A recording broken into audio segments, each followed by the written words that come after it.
Hello and welcome to the Raw podcast brought to you by the Sunderland Echo. My name's James and I'm joined by my colleague today, Joe Nicholson, here to talk you through Sunderland's 2-0 loss to Plymouth Argyle at Home Park in the Championship on Saturday.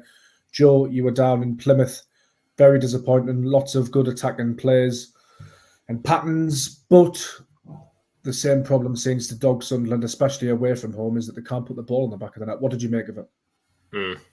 Yeah, frustrating afternoon, wasn't it, for Sunderland going and the fans that went all that way down to Plymouth for a disappointing result. In terms of the game, I actually thought Sunderland started quite brightly in the first kind of 15, 20 minutes. Got into some good areas. I thought Jack Clark and Patrick Roberts were getting some balls in some good areas in the wide positions, but that opening goal and around the 24-minute mark, wasn't it, from Morgan Whittaker, it was an excellent strike. Really gave Sunderland an uphill task, and then conceding the second one right before half-time gave them a lot to do. The damage was really done in that first 45 minutes. Mowbray made two attacking substitutions at half-time by bringing on Eliza Mayenda and Adil Oshish, and I thought Sunderland did look more of a threat in that second half. Obviously, they were chasing the game at 2-0 down, didn't have as much to lose. It could have gone the other way. Plymouth had chances maybe on the break and could have made the scoreline even more convincing, but Sunderland were creating the better chances. They hit the post a couple of times. There was that header from Tri Hume that hit the post. Oshish had a good chance. I thought he looked bright when he came on, but he had a good chance on a rebound. And if one of those goes in, it makes the game quite interesting. Sunderland had a chance to get back in it, but they just couldn't find that goal. And as you say, that kind of maybe lack of cutting edge costing them away from home. Another game without a striker scoring, and that's now an extended run. I think we worked out it was about 22 competitive games now that Sunderland have gone without a recognised striker scoring. Obviously, they have found other ways to score from other areas of the pitch, most notably through Jack Clark, but it is an issue that a lot of people are talking about. I'm sure we'll probably touch on more in the rest of the podcast. Yeah, so I'll just run through some numbers here when it comes to Sunderland playing away from home. So last Saturday against Plymouth Argyle, 24 shots from Sunderland, 5 on target. When they played Swansea went out to 10 men. Sunderland had 25 shots, 3 on target. There was then the 1-0 loss to Leicester City. Sunderland had 13 shots, only the 3 on target, but Leicester only had 8. All of these games, they are having more attempts on goal than their opponents. Then you go back to Stoke City, 18 shots from Sunderland, 7 on target. They lose that game 2-1. They had more shots again than their opponent. Now, those stats, Joe, you can look at them and say, perhaps Sunderland have been unlucky, but is it, to your eye, is it a case of Sunderland not finishing those chances off, or are those chances not quality, or some of those shots shot to nothings? Is there a problem with Sunderland's attack and how it's functioning? Just thinking in terms of, yes, Jack Clark's output has been very impressive this season again. Patrick Roberts, although it's good news he signed his new contract, he hasn't started to fire yet. And unfortunately, one of the 4 strikers that have been brought into the club, it hasn't worked for any of them just quite yet, although there has been some near misses. Just spitballing here, but I can think of 2 or 3, 4 or 5 occasions maybe where Sunderland have hit the bar in the post recently. There's been little bobbles for Rusin. So, I mean, what are we really sort of putting this down to, or is it too hard to say? Is it a lack of cutting edge, or is it that Sunderland just aren't very good in attack? I think it's a real tough one to dissect, because you can have an unlucky game, can't you, where you have a lot of shots and you just can't score. But Sunderland are, away from home, having these problems quite often, and it's resulting in losses, which is a shame. So it's that juxtaposition, isn't it? Sunderland perhaps have been unlucky, but this is now a theme and a trend. Mm-hmm. Well, the other thing that I was looking at is the expected goals table in the Championship. So Sunderland are actually 3rd for expected goals, behind only Ipswich and Leicester, the top 2. Now, to put that in perspective, there is a little bit of perspective needs to come with that, because some of the games you mentioned, the Swansea game, for example, Swansea were down to 10 men for most of the game. So you would expect Sunderland to be creating better chances. The Plymouth one on Saturday, for example, they were 2 goals down. So they were chasing the game in the second half. So you would expect them to be attacking to get back into the game. But clearly Sunderland haven't been taking the chances. I think they are getting some balls into some good areas, particularly through Clark and Roberts out wide. And a couple of kind of managers and players from opposition teams have mentioned that Sunderland's main threat really is through Clark and Roberts on the wings. Sunderland do get the ball out wide. Those two are very good at beating people, dribbling past players. And now you're seeing a lot of teams are doubling up on them. Then the space will open up in other areas, and Sunderland haven't really been able to maximise those positions. Now, the strikers, there's 4 of them, isn't there, with Burstow, Rusin, Hemia and Mienda. Now, all young, all have come in. And it's not just them that are missing chances, you have to say. I think there's other players in the team that are missing these chances, and other players have to chip in with goals. Jack Clark, we mentioned, I think it was maybe on last week's podcast or the podcast before, has chipped in with around 30% of Sunderland's goals, over 30%. And he was, if you look at all the top teams in the Championship, he scored the most of the team's top scorer for that team. So a lot of Sunderland's goals have come through him. A few of them have come through penalties, but we said before, he's won the penalty. So clearly other players do need to step up in those goal-scoring areas. The strikers obviously need to start putting the ball in the back of the net, but also players in the final third as well need to contribute as well. So it's frustrating at the minute because Sunderland are creating the chances, but yeah, they're just not taking them at the minute. Yeah, there's. I read somewhere as well that Jack Clark created 8 chances for teammates, which was the most of any player from any club in game week 17 in the Championship. I want to talk a little bit about team selection, Joe. Tony Mowbray decided to restore Dan Ballard and Luke O'Nien, his first choice central defenders, to the side. Obviously, that was changing a winning side against Birmingham City, where Sealton and Triantis came in through suspension and injury in the end to Dennis Serkin. I did see a few complaints about the decision to bring Luke O'Nien back in, not so much Ballard. I always thought he would do that, Joe, because he's made clear that there is his first choice central defensive partnership. And I think, obviously results always cloud the narrative, of course, but had Tony Mowbray started with Sealton and Triantis, again, not changed that winning side and Sunderland lost, I think he would have got criticised for not bringing at least Ballard back and O'Nien in anyway. So I thought he was sort of damned if he do, damned if you don't in that situation. Personally, I think bringing the 2 experienced centre-backs back in for this game was probably the right call. It just hasn't worked out. Yeah, I think that was always going to be the case if both of them were fit. Obviously, there was a bit of a question mark about Ballard's injury. He picked up a bit of a hamstring issue, didn't he, while he was away with Northern Ireland, but that obviously was fine. And I think those two were always going to be restored to the starting 11. And I think those two have formed a decent partnership this season. I think when Sealton and Triantis came in for that Birmingham game, I think it was a big ask for both of them coming in.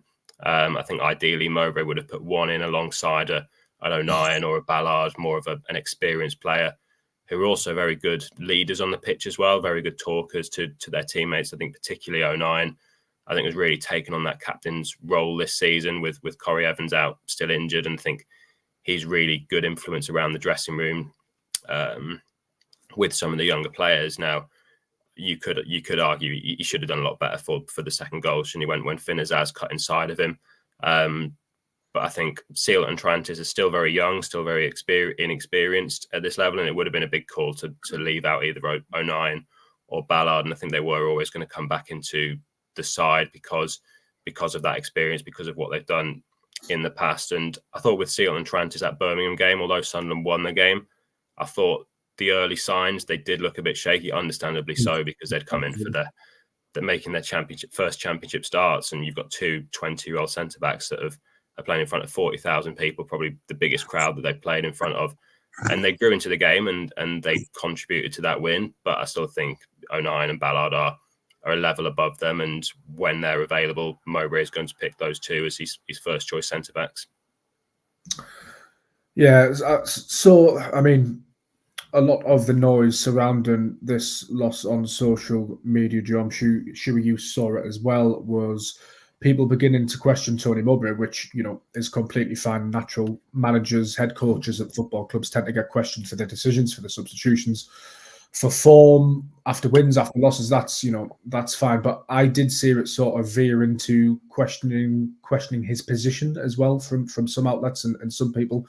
I personally think that's a bit strong at this stage. Obviously, Sunderland's form has been a little bit patchy. They've improved at home, but we've seen away from home, it's not been as good as it was last season.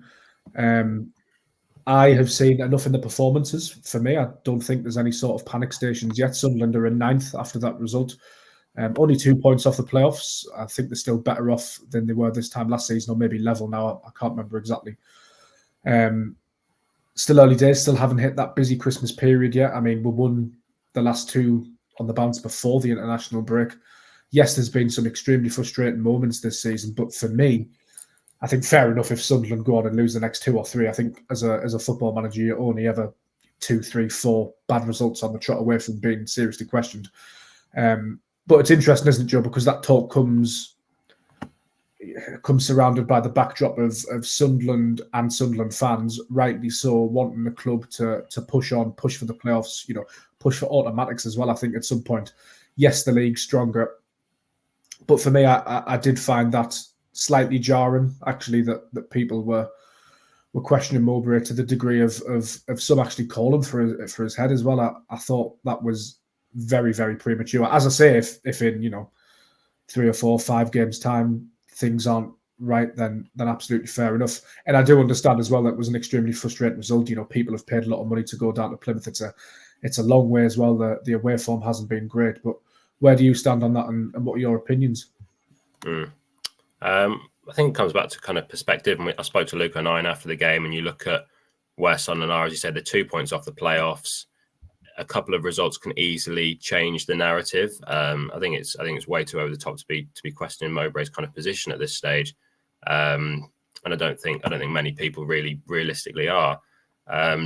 But yeah, there's still 2 points off the playoffs, and a couple of results can change it very quickly. Obviously, there are going to be a reaction to bad results. If you remember back to the start of the season, Sunderland lost their first 2 league games against Ipswich and Preston. Both narrow games, could have easily gone very differently, and there was a bit of kind of frustration bubbling over then. But then they went on a run of winning, I think it was 4 of their next 5 games, and suddenly the picture looked very different. And a couple of the stats we've mentioned earlier, looking at the expected goals, Sunderland are 3rd in expected goals. If they'd have taken a couple of their chances, the league table could look very different.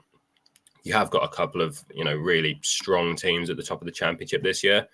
As we've mentioned before, I think the Championship is going to be a stronger division than last year, when Sunderland ended up in the playoffs with around 69 points, which was very low to get into the playoffs, or as well as they did to get into that position. But you've got Ipswich and Leicester setting a blistering pace. You've got Leeds in there. You've got Southampton in there. A lot of very strong teams fighting for those playoff spots, and there'll be a lot of teams that have realistic expectations to try and get into the playoffs, and Sunderland are one of those teams. And the narrative, as we said, it can change very quickly. Starting with that Plymouth game last weekend, it was the first of 10 games in 39 days for Sunderland. So the busy old couple of months. Yeah, by the time we get to January the 1st, the league table could look very different, and there'll be a lot of points up for grabs. And as I said, the performances have not been terrible.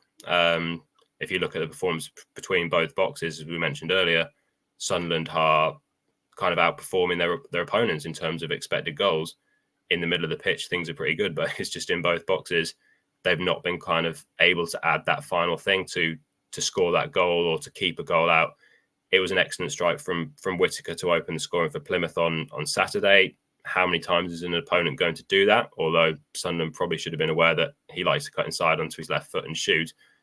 But how many times is a goal like that going to go in? And that completely changed kind of the kind of narrative of the game and the direction that the game was going in. So I think it's still too early to kind of panic or anything like that. I'm not sure how many points Sunderland had after 17 games last season, but I don't think people were kind of eyeing up a playoff spot. But obviously what they did last season has raised expectations. But as we said before, there's a lot of teams trying to get into that top 6 and will expect to be getting into the top 6. And Sunderland are one of them. So big few weeks coming up with a lot of games, starting with the home game at Huddersfield on Wednesday. Yeah, I think from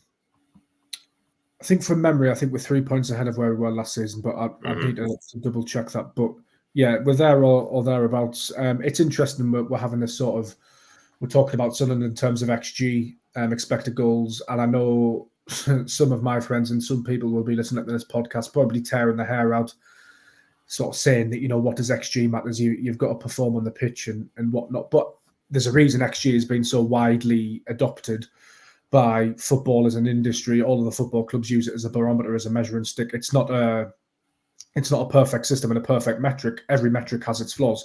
But what it does give is a good indication of your performance in terms of what you should have achieved in that football game, given the chances. Phil Smith, our colleague who's off today, so sadly can't join us with this podcast, but he put a tweet out, and against Plymouth we had more XG, sort of between the boxes, as you mentioned. We should have outscored them and should have conceded less than we did. Was the same story at Swansea. Leicester did outscore us on the XG, so that result was probably about right. And then Stoke should have been 2-0 according to the XG to Sunderland.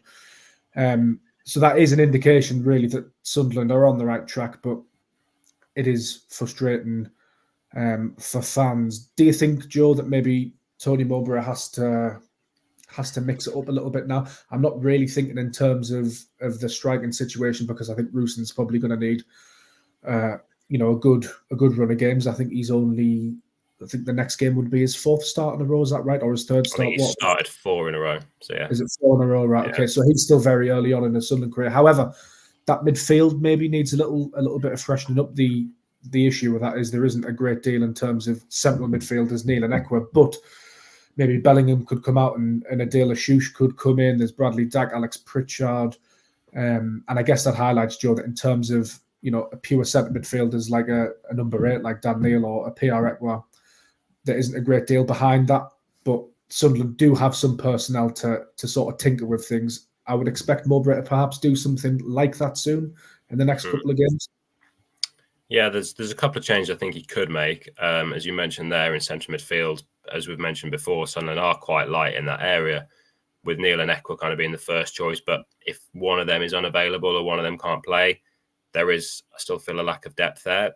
He could do, if he was very bold, do what he did in the second half against Plymouth on Saturday, which was play with kind of Dan Neil as a number 6, and then ended up with kind of two number 10s with O'Sheesh playing as one of them, and Bellingham was as like another number 10. Obviously, at that stage, they were 2-0 down, so didn't have as much to lose. Would he do that from the start, even if it's a home game against a Huddersfield side near the bottom of the table? It would still be, I think, a bold move. And there are a few options that could come into that kind of number 10 position. O'Sheesh is the one that I think has looked bright in recent weeks and is kind of pushing for that start. Dak has come off the bench in that position as well. Pritchard was an unused sub. So in that kind of more advanced number 10 position, Mowbray does have a few more options. Clark and Roberts are obviously the first choice players kind of out wide, and there's still big threats for Sunderland. Clark obviously is probably the first name on the team sheet at the minute, isn't he? And then it's kind of that striker position. Who does he go with?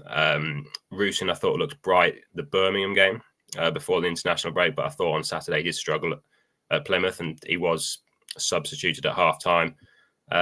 Was just on the fringe of the game and wasn't really kind of linking up with his teammates.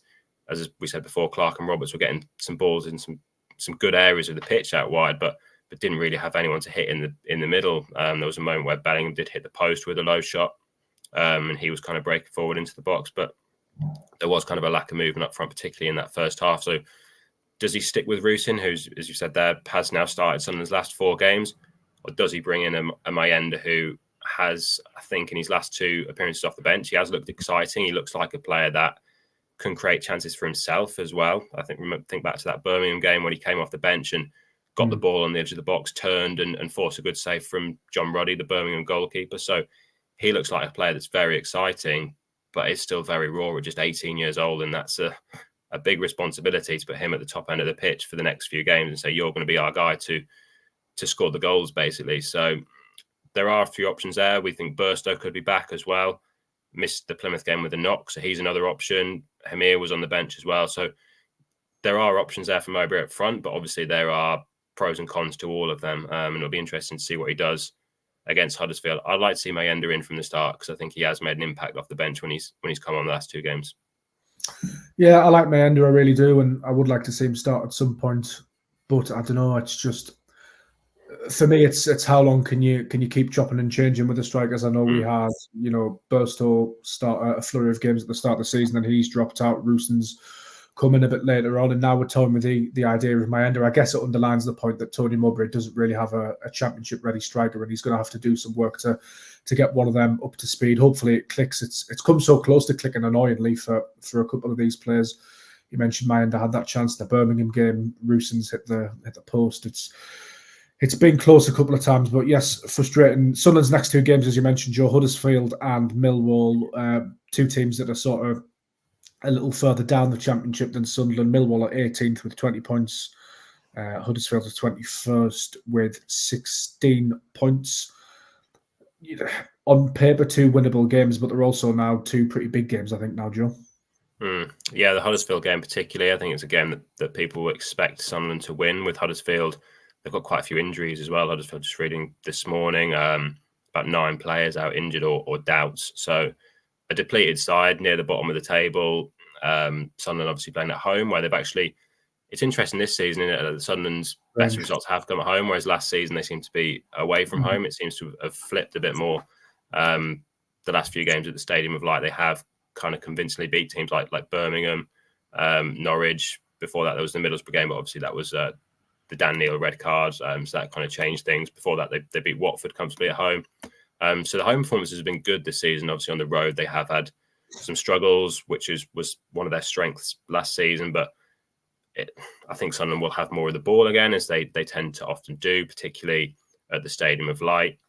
Not sure how Huddersfield will set up, but I think they'll try and be difficult to break down, won't they, and try and hit Sunderland on counter-attack. That's certainly what they did last season, which was a 1-1 draw, I seem to recall, in April. And that was actually the last game where a recognised striker scored for Sunderland when Geldhart opened the scoring. So, yeah, in the Championship, it's a cliche, isn't it? There's no easy games, but if you're looking at games that Sunderland should be winning, you'd be identifying a game against Huddersfield at home. If Sunderland want to get in the playoffs, they're the sort of games that you've got to be looking to take 3 points from. And it'll be interesting to see what Mowbray does. Will he go with the two centre mids, as we said, with like Neil and Ekwa, or will he play with 2 number 8s? Who's he going to play up front? So there are a couple of kind of selection dilemmas there ahead of the Sunderland game, but I'm sure they'll be on the front foot, but we'll have to be wary of that probably counter-attacking threat that Huddersfield will pose.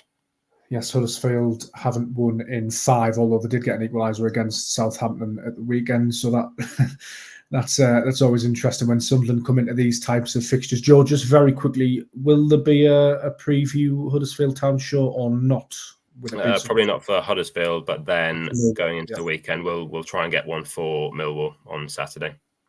Well, happy days. We've sort of previewed it a bit there, so that's good. Yeah, thank you once again for listening to the Raw podcast. You'll soon be able to find us on Shots TV on Freeview, so keep an eye out for that. We're over on Spotify, iTunes, YouTube, all of the podcast places, Google, all of that good stuff. And you can head over to the Sunderland Echo website for all of the build-up to Sunderland's next couple of games against Huddersfield Town and Millwall. This has been the Raw podcast, and thank you for listening.